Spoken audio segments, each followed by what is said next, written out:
Good afternoon and welcome to WEFM's mid 3 p.m. news. I am your presenter, Rajiv Providence.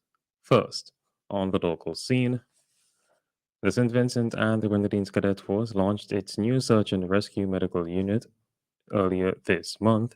The unit will have a dedicated cadre of cadets utilizing their paramilitary and unit specific training to rescue and care for those in need. Director of the National Emergency Management Organization, NEMO, Ms. Michelle Forbes, while applauding the creation of the unit, announced NEMO's donation of radios and life vests to the new unit. We hear more from NEMO's director.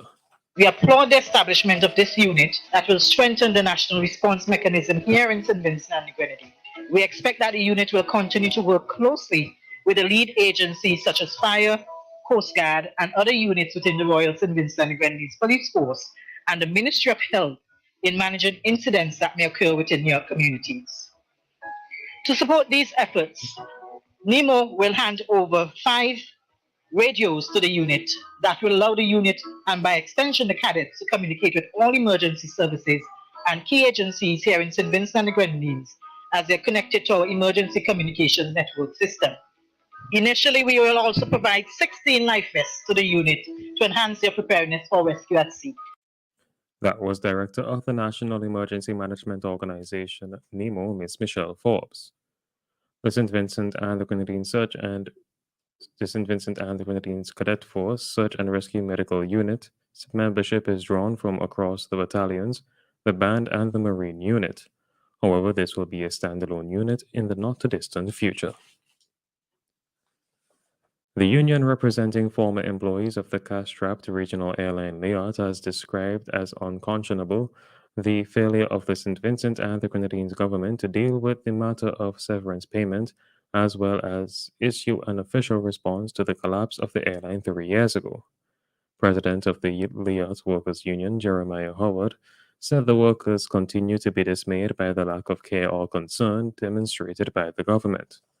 The major shareholders of the Antigua-based airline, which entered into administration in July 2020 following increased debt and the impact of the COVID-19 pandemic, are Antigua and Barbados, Dominica, and St. Vincent and the Grenadines. Still on the local scene, Dr. Jacinth Brown Howard has been selected to represent St. Vincent and the Grenadines at the Marche de la Poésie in Paris, France. Dr. Brown Howard will join 9 other poets between the ages of 18 and 35 who were selected to showcase their work at the 40th edition of the Poetry Market. While there, she will receive opportunities to network with established professionals, including authors and publishers from all over Europe. Not only will this foster career development, but the program is also an avenue to distribute Vincentian work in Europe. The momentous occasion will take place from June 7th to 11th in Paris, France. The transcultural program will facilitate the attendance and participation of the 10 selected poets. This will be the first time that the Caribbean will be represented at this gathering of great literary significance. Jacinth hopes to soon publish her poems in a collection for this purpose. Many of her poems have been inspired by cultural, social, and historical occurrences in St. Vincent and the Grenadines and the region. Dr. Jacinth is a former national scholar and currently lectures West Indian literature at the University of the West Indies, K-Ville campus. On to news in the region. Starting next month, Guyana's Ministry of Health will be rolling out a registered nursing program aimed at training 1,000 people annually, and upon successful completion, persons are being guaranteed a job within the health sector. In about a month's time, we are going to open up the general public and We'll open up to the general public and to persons who are qualified. We are opening a call for persons who are interested in doing the registered nursing program. We want to start a program with 1,000 persons this year, Guyana's Minister of Health, Dr. Frank Anthony, announced on Saturday. According to Minister Anthony, while training has been available for persons interested in nursing over time, space has been limited. Guyana's health minister said the target is to train 3,000 people in nursing over the next 3 years. Once successfully completed, he said persons will be guaranteed a job with the Ministry of Health. Persons in Guyana interested in the program are required to have a minimum of 5 CSEC subjects, including mathematics and English.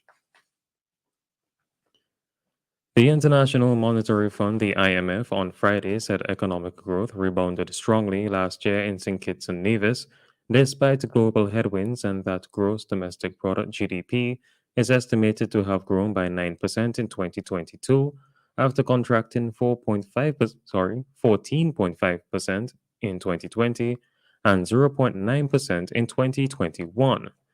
In a statement, the Washington based financial institution said the lifting of all COVID related travel restrictions in August last year sparked a strong rebound in the tourism sector and across the economy. According to the IMF, the primary balance ex citizenship by investment program (CBI) revenue and the land buybacks deteriorated to a deficit of 17% of GDP as against 15% in 2021. The IMF said the large CBI inflows in 2022 helped finance this expansion, keeping public debt below the Eastern Caribbean Currency Union regional target of 60% of GDP. Under the, under the CBI program, foreign investors are granted a citizenship of the Twin Island Federation in return for making a substantial investment in the socio-economic development of the island. And finally, on the international scene, Malaysia's parliament has voted to remove the country's mandatory death penalty, potentially sparing more than 1,300 prisoners on death row.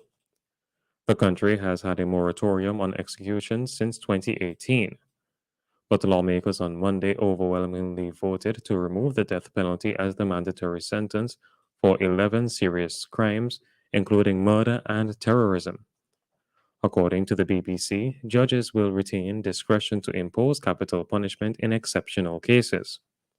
But for the most serious crimes, the courts will now hand down life imprisonment sentences of up to 40 years or corporal punishment such as caning, lawmakers said. The reforms still need to clear the country's upper house but are widely expected to pass. Speaking in Parliament on Monday, Malaysia's Deputy Law Minister said capital punishment was irreversible and had not worked as a deterrent to crime. This has been WEFM's 3 p.m. News. I have been your presenter, Rajiv Providence. Join us again at 5:30 for WEFM's Evening News, and we thank you for listening.